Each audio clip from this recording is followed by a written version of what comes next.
and he's running with the ball. And then all of a sudden he covers the ball up like this and he comes over to the sideline. And he's like, "Did you see that bear as I was running down the field?" It was pretty funny. It was pretty funny. Oh man. I bet Kelly has something up his Something dialed up. Sure he does. there will be, you watch, because I do think special teams will come into this somehow, some way, whether it's a fake or a return or a something. Kelly he's chomping at the bit to get it called, and I'd be excited to see And I think this is the first game of the season that we see A-Rod really open up the playbook. I think he's going to have some nice trick plays up his sleeve too. Welcome to All In on Blue. We're grateful to have you here today. And I'm David. This is Taylor. And we've got a special guest again with us. That was with us on our last episode.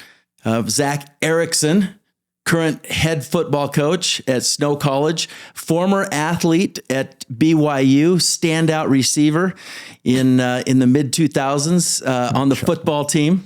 So we're grateful to have him here. We are going to preview the Texas Tech game coming up. We've got it's an exciting week for BYU football. Biggest week of the year every week. What do you guys think? We're sitting at 8-0 right now, and we've got maybe the biggest game of the season. I mean, considering how Tech's played, what do you think? I think definitely. Right now, we're filming Saturday night, and Utah's beating Cincinnati. So not that game becomes any less important, but Texas Tech's got. I mean, I think they're still considered the favorite to win the Big 12. Yeah, I listening this morning to College Game Day that was up there at Utah. A couple of those guys still think Texas Tech is the best team in the Big 12. Mm-hmm. I also heard this evening, right here before I pulled up, that Game Day will be in Lubbock. Yep. For the game, and so that's obviously going to be exciting. We lived in Lubbock. You're a West Lubbock. Texas guy. My youngest was born at Texas Tech Hospital. And so, I tend to transform into where I live. Right. And so you have a soft spot. I have a soft spot for the Raiders. One of my very first high school interviews in Texas was with Coach McGuire at Cedar Hill. And he offered me a freshman receiver job at Cedar Hill High School. And so, I'm excited. I think it's going to be a great week. I think Lubbock's a hard place to play. Have you been to a game at their stadium? I have. Many games.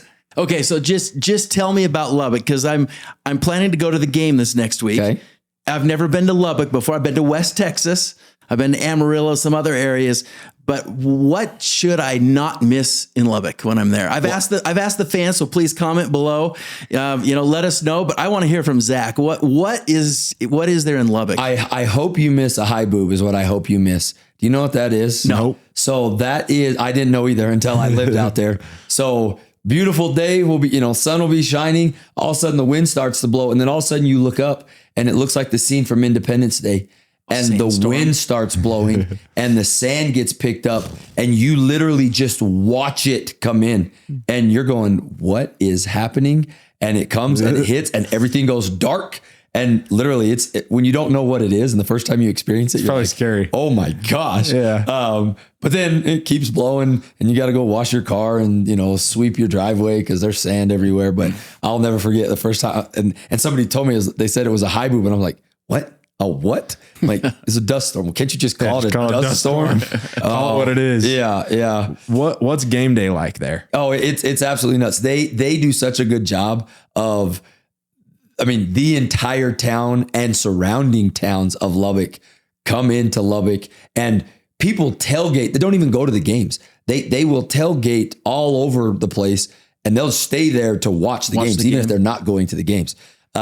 Just pull up on their TV and just watch it from the parking lot. Oh yeah. That's cool. And the bars and everything are jam packed.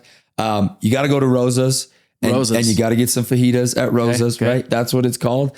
I check in with the boss over there. Check over here. They make their tortillas right there in house. Oh my gosh. It is so good. If you get there early enough, the temple is 2 blocks from the college. You could hop down to the temple for fans. Sweet. It's a great place. A lot of great people in West Texas. We have so many friends and well, not family, but really close friends that I felt like were family there in Lubbock. And so I hope you go down there and I hope you have a good time. it's going to be, it's not Utah, it's not Laramie, but when you're wearing blue in there, they'll let you know that you are at Jones AT&T and not at Lavelle Edwards. That's for sure. All right. That's so good. Roses. I got to check out Roses. All of our fans who are watching, hearing this, I'll see you at Roses next week in Lubbock. So kickoff's at 10 a.m. Mountain, 11 Central Time. BYU historically, which for a while I was like, oh, that's just a bunch of baloney, but we struggle in day games. We don't get off the bus, as they say. I think if we don't get off the bus this week, it's going to be an ugly week for BYU because Texas Tech is that good. They're a good team, and we saw it against Utah. So BYU's got to get off the bus. We need to start quick, and it's got to be one of those days for us. Well, we didn't see something that we saw last year after the big rivalry win against Utah with that letdown 2 games in a row that really set us back. We traveled on the road last week to Iowa State. I was nervous for a half. I was very nervous. Yeah. I was like, oh, we're done. It's over. So, what do we need to do to make sure that there's no letdown? Here we are 2 weeks away. Luckily we had a bye, which is perfect timing for a bye. But what is this team doing right now to prepare for this game, making sure that we keep that energy high and don't have a letdown, a drop off after that Iowa State win? Yeah, I think to answer kind of both of those questions, speaking from personal experience last week, right? We play all of our home games at 7 p.m., down in Ephraim.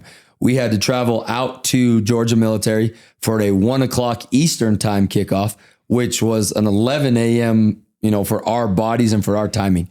And we didn't get off the bus and we ended up getting beat out there 21-7 and we really never could get going.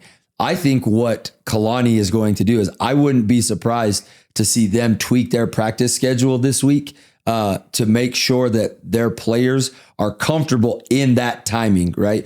That early kickoff, make sure they're up early, that they've eaten the way they need to be able to fuel their body, that their bodies are comfortable at 11 a.m. Ready to play a football game. Because I swear, Pac-12 after dark has now become BYU after dark.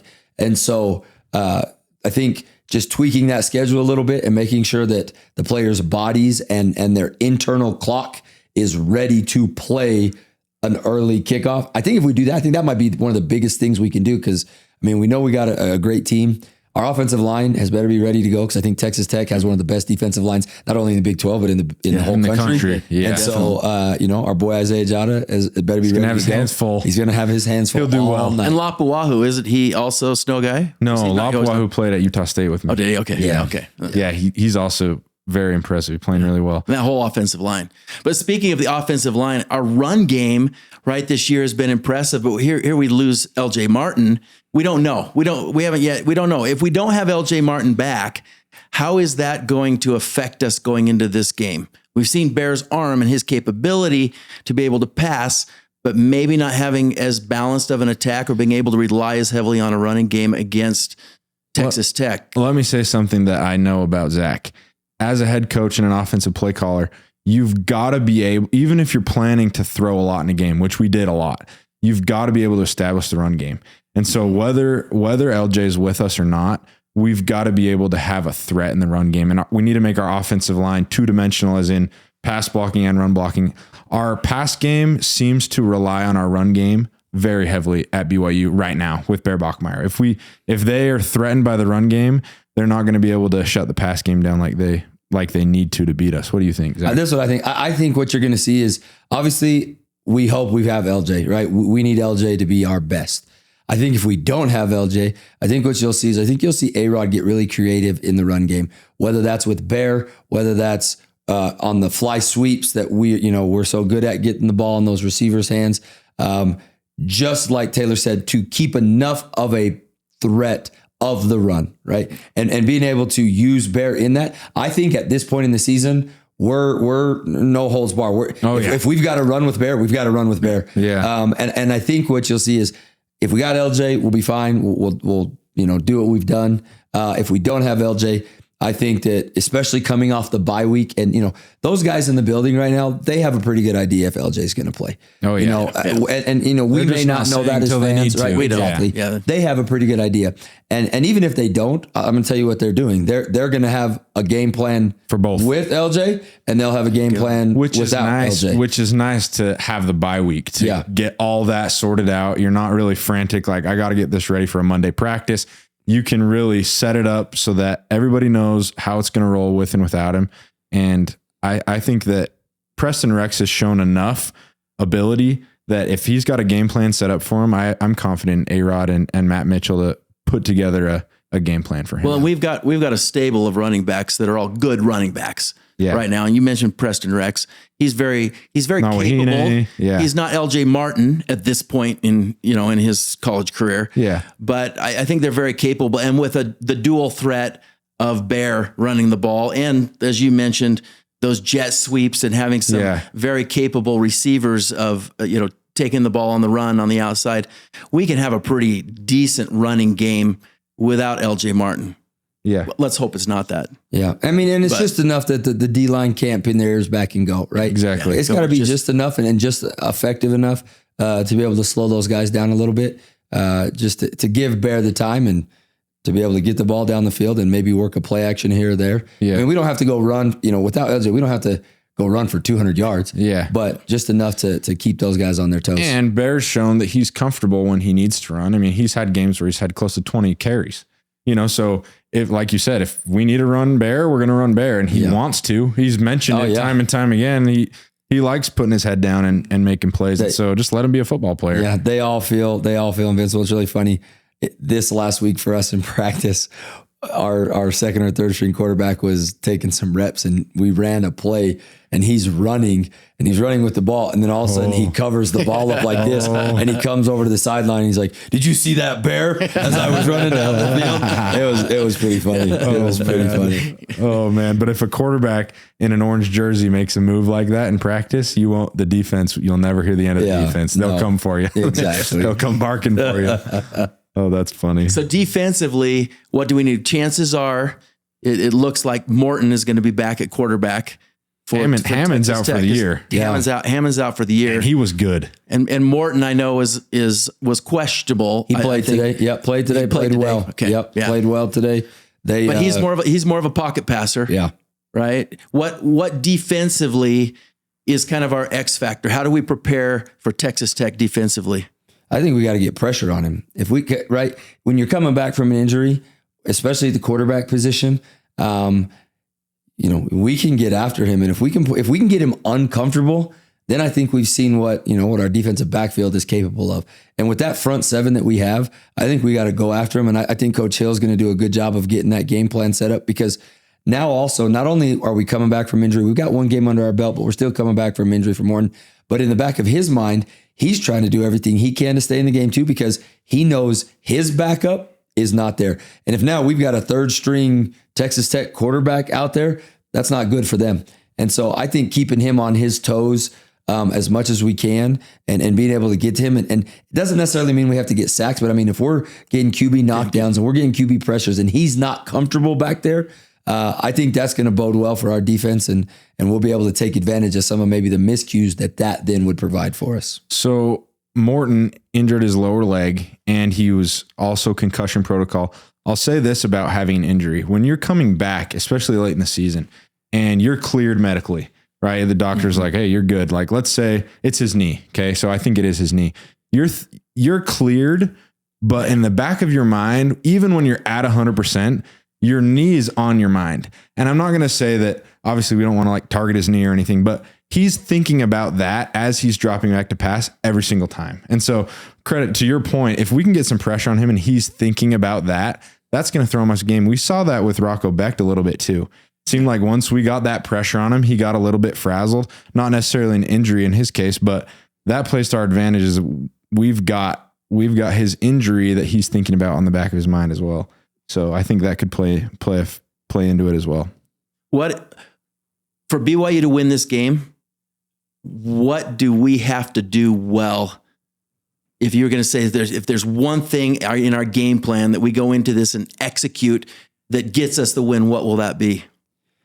I would go two things. Okay. One, win the time of possession battle, because that means we're being able to keep our offense on the field and keep their explosive offense off the field. And two, win the turnover battle. If we do those two things, I would really like our chances to come away with the win, because if we can control the clock a little bit, and that's not necessarily saying we go slow, but if we can win the time of possession battle, that means that their defensive line isn't really getting to us. It's not really being a factor. And then if we don't give them any extra possessions with the ball, I think we can. And I think in the Iowa State game, I think our offensive line proved that they could give Bear time to be able to make those plays, and in that turnover game. I mean, without those four turnovers, and our ability, it shocks me actually that a true freshman quarterback, Bear Bachmeier, has been able to not turn the ball over. Right? As he's been, yeah. It's impressive. It's impressive. 3 interceptions on the season, right, for that kid. So, that I think if we do that, what we did in Iowa State, can control that turnovers, like you said, and that offensive line is able to give that time. I'm excited to see on the back end how the combo of the pass rush and the defensive backfield. I'm excited to see, because their pass game, they've got an air raid. And in every sense of the word. And so if our pass rush can combo up with our back end, our defensive backfield, that'll be big. And that'll be turnovers. That'll be all of what you guys are saying will play into that. Offensively, BYU has kind of struggled maybe with time of possession. It seemed like, I haven't looked at every single game, but our offense is either rolling or it's spewing out. And it's kind of been up and down. I'm excited to see that portion of the game. Can our offense consistently be a threat to drive the ball on Texas Tech's defensive line, particular? That's what I'm excited to see. So let's talk predictions then. Oh boy. Score predictions. Best time of the week. We have a belt. You have a chance here, Zach, to win our fancy belt that right now Isaac, my little brother, his little brother, there you go. He's got the belt. Has the belt. But let's start with you, Taylor. What's your prediction for the game in Lubbock next week? I think, obviously, I'm going to predict a BYU win. If BYU wins, I don't think we can win in a shootout. I think we're going to win 35-31. That's my prediction, which you might say, oh, that's a shootout. Texas Tech can score the ball. So I'd say we're going to win 35-31, and I think we're going to need all 35 points to beat them. My prediction. Man, I might contradict Taylor here. I think it is going to be a shootout. I think we're going to see a lot of points scored, because like Tay said, Texas Tech can score. 35-31 is a pretty. Yeah. I don't know where we have one of the best field goal kickers in the country. And so I'm going to give him some points, and I'm going to say that we probably win this thing 48-45 on a field goal at the end, with the wind blowing and howling like it does in West Texas. We're going to kick a field goal as time expires, win 48-45. Well, that's a prediction right there. That's a David-like prediction. David will throw out the time of day. He'll throw out the weather. He'll throw out it's a little brisk. Everyone's got their sweatshirts on. So we've got a nice prediction from Zach there. Well, I love, Zach, that you brought up special teams, because BYU special teams they're special this year. They're so good. And I think we're going to see, once again, I predict that we'll see our special teams cause a turnover, make a big play, score some points for us on special teams. So, but on the prediction, I'm going to kind of go in the middle, because, BYU, normally I would say BYU, scores 35 points. They're guaranteed to win. I don't know that that's the case against Texas Tech, but I do think that BYU has what it takes. They're going to have to come in and fight from beginning to end in this game. It's going to be a battle. I predict BYU wins by a score of 42-40. 42-40. Yeah, I'm with you. Coach Pop, he was a teammate of mine, Kelly Papinga, special teams coordinator. He's awesome. I've got to meet with him a couple times in the last few months about special teams, and what he's got that group doing, it's pretty unbelievable. He coached them.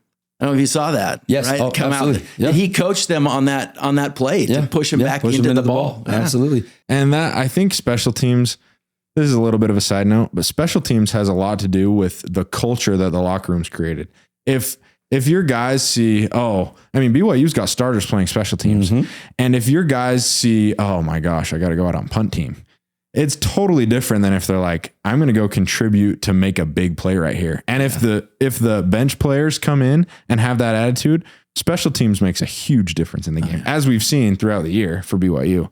So I've seen it throughout my whole career. I bet Kelly has something up his something dialed up. Sure he does. There will be you watch, because I do think special teams will come into this somehow, some way, whether it's a fake or a return or a something.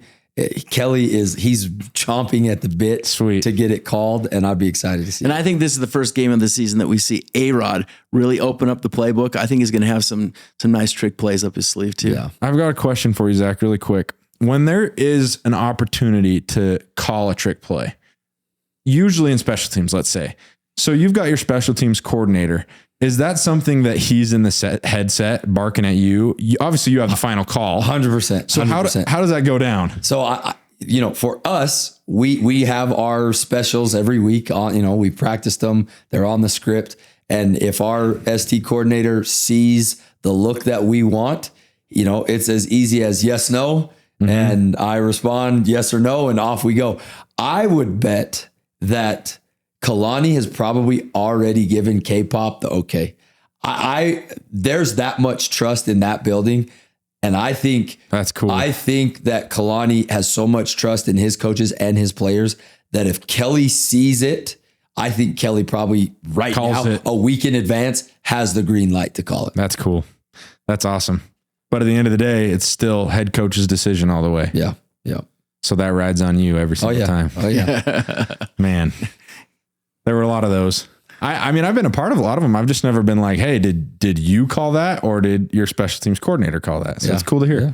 What are the national implications whether we win or we lose? What are the national implications of this Texas Tech game riding on this? I would say, considering that it's Texas Tech, they're the game that we could lose and still leave ourselves in the conversation. Conversation for what? Conversation, obviously, of the Big 12 championship game, but then still the national conversation of potentially being a playoff team. I think if BYU loses a game other than Texas Tech, I would be shocked to see us getting in if we don't win the conference championship. So if we lose to Cincinnati and we lose the conference championship game, I think that they'll drop it and put one Big 12 team in. I think this is a must win if we want to keep ourselves in driving. So what if we were to win? What if we play out, but we just lose the conference championship? Win out. We're a one loss. So you're saying, one loss team. Okay, win out and lose the conference championship. I think. Do we get into the playoff? What do you think, Zach? What are your thoughts? I think we probably get in. If we at that point, what would it be? 12-1. 12-1. And with a loss losing, to Texas Tech in the championship game, and losing the conference championship. If we've gotten to that point, we're probably ranked in the top 6, probably. But you know true. What though? Everybody loves the SEC and the Big Ten, so I don't know. That's what I'm saying. I would like the chance. I would flip that. I would say if we lose to Texas Tech, win the conference championship. Well, yeah, that guarantees us, right? That does guarantee us. What if we lose to Texas Tech and something crazy happens and we don't get into the conference championship? Which is also possible. That could be, a weird thing with scheduling, but I think the results of the ACC come into play here too. With Miami just losing, right? That helps us out. If Georgia Tech, which has played a pretty weak schedule until now, right? If they have a loss or two, I think that gives really BYU the edge. And I think there's a good chance Georgia Tech's going to lose. I think Georgia Tech lost tonight. A game or two. Did they lose tonight? When we started, they were down. They were down big to NC State. Oh, they were my former position. I thought they might lose, but they were up last time I looked. They lost. Yeah, so okay. Georgia Tech has that loss. Well, that bodes well for getting at least a couple of teams from the potentially from the Big 12. But it's interesting to see how willing the committee has been previously to throw the SEC in there. And maybe it's rightfully so. I mean, we've debated this throughout the past few weeks. Is BYU, with the way they've been playing, if they're the ranking comes out, let's say Sunday. Does it come out Tuesday. Sunday? Monday? Okay, Tuesday, the CFP. Yeah, college football. If BYU's ranked, let's say they're ranked 7th or 8th, because these losses above them should put them right around there. Yeah. Do you think they're 7th or 8th in the country as far as best teams in the country? What are your thoughts on this? Because this is hard for me. Huge. This is hard for me because I have blue goggles, and so it's kind of hard exactly. For me. I have lived. Want to put these on? Yeah, exactly. Having lived around the country and having seen a lot of these programs, I look at some of these teams, right, and Ohio State is on an epic run right now that we're all seeing. Georgia, Alabama. Right. I think, they have a pretty good argument to say they're the top 3 teams in the country. And then from there, it's kind of interesting. Then where do you go from there? Right. Outside of those 3 with Miami stumbling the last couple of weeks, everybody thought they were up there. Oh, Indiana. Amazing. Can't forget about Indiana. I would throw Indiana in that mix. So you got 2 Big Ten teams and 2 SEC teams. And so to me, I feel really comfortable saying those are the top 4 teams in the country. Now it's like, okay, Oregon is up there, right? Texas beating Vanderbilt today. Texas and Arch Manning coming back. They're a really good team. Georgia Tech, I thought had been playing really well up until this point. So top 7, if, I would feel comfortable saying we're a top 10 team. Top 7, I probably could. Well, that's what I'm saying. I just hate seeing any team ranked, particularly in the P4. I hate seeing teams with 1 loss ranked ahead of teams with no losses. Yeah. Just maybe it's because I'm a purist. It's like, let's play it on the field. Yeah. Let's not prejudge. Yes. Let's not say, hey, because it's Alabama, because it's Georgia, because of the reputation, because of their history. And really, you look at Alabama, lost to Florida State week 1. Florida State's not panning out to be that great of a team. No. And so you say Alabama, yeah, okay. And the hard part is that, they have the highest ceiling, but also you have to judge a college football playoff year based off that year. Yeah. Right. And so BYU's undefeated if they drop to Texas Tech, who Texas Tech is widely considered one of the better teams in the country too. So it's like, where does the Big 12 SEC bridge kind of, how do you judge one conference versus another? And that's what's going to be interesting is I've said this from day one is the Big 12 is not going to get the respect that they quote unquote deserve from all our BYU fans, all the Big 12 fans until the Arizona State versus Texas game goes a few points the other way. When we start beating the SEC in the playoffs, then all of a sudden I think the bias will be proved to be undeserved that the SEC and Big Ten get once we start winning those games. Until then, I'm not so sure that the committee wants to put 2 Big 12 teams in. Okay, so with that, in consideration of the transfer portal and now NIL really starting to give the BYUs of the world an opportunity, those Power 4 teams that maybe came from G5 or haven't been considered elites blue blood programs for a number of years. What does a BYU leveling the playing field have to do now to be considered one of the elite programs in college football? What's it going to take for you to not hesitate to say, yeah, we're the 7th best team in the country? I think, right. You beat Utah, who's widely considered a very good program nationally, right? If we can go beat Texas Tech, right? And now we've got 2 of those wins on the resume. I think that bodes well to that, but I think you hit it on the head. Until BYU or other Big 12 teams start beating the Big 10 teams and the SEC teams in the playoff,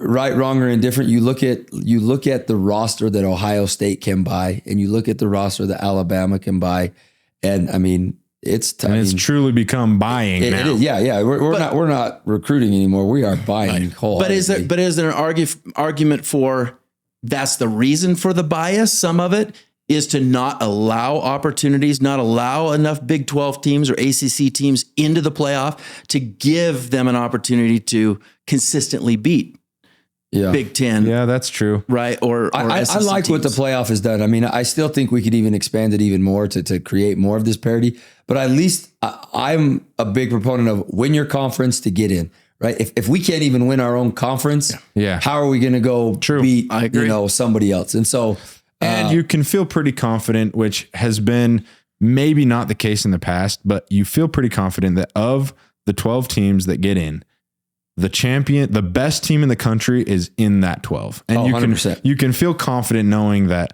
you've got the best team in. Well, I'm a big proponent of, I don't think it'll ever happen, but taking the conference championships across whatever there are, conferences now, 9 or 10 CFB conferences, taking the conference championship being the first round of the playoffs.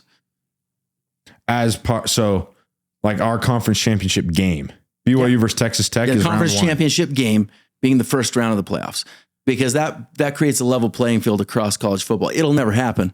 That's not where the money is. That's not where the power is. Yeah. But then you've got, not to bag on the other conferences, but then you've got 2 teams playing that aren't.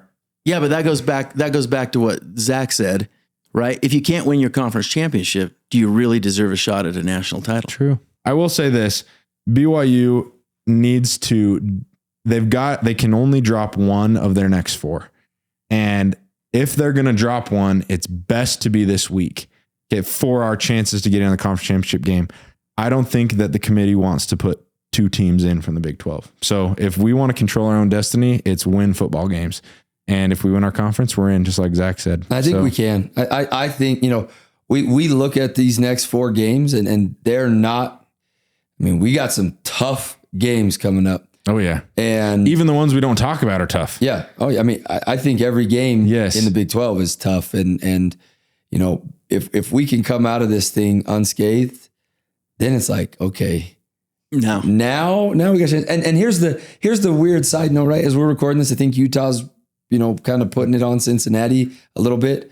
What if we get a Holy War rematch in the conference championship? Oh man, it's not looking super likely right now, but wouldn't that be amazing? It could. It's almost something I don't want. I'll just take the year. It could happen. If we beat Texas Tech, now Texas Tech has 2 losses. Yeah, and I think they've got the head-to-head because Utah lost to Texas Tech. But if there's a 3-way, then it comes down to opponent win percentage, common opponent win percentage. Well, and Houston lost and you today. never know how that's going to work. So could be crazy. I'm looking at buying tickets to the Big 12 championship game right now. So don't do that. Don't jinx it. I'm just don't jinx it. Don't jinx it as an investment. Because that was me last year. I was like, did you buy him last year? I didn't, but I'm like, hey, are we going to Dallas? Like, let's get our hotels, let's get our flights. And I'll buy you another one. You can Venmo me. I got it. I'll buy you one right now tonight. Right. Don't worry. Then you won't jinx and I will.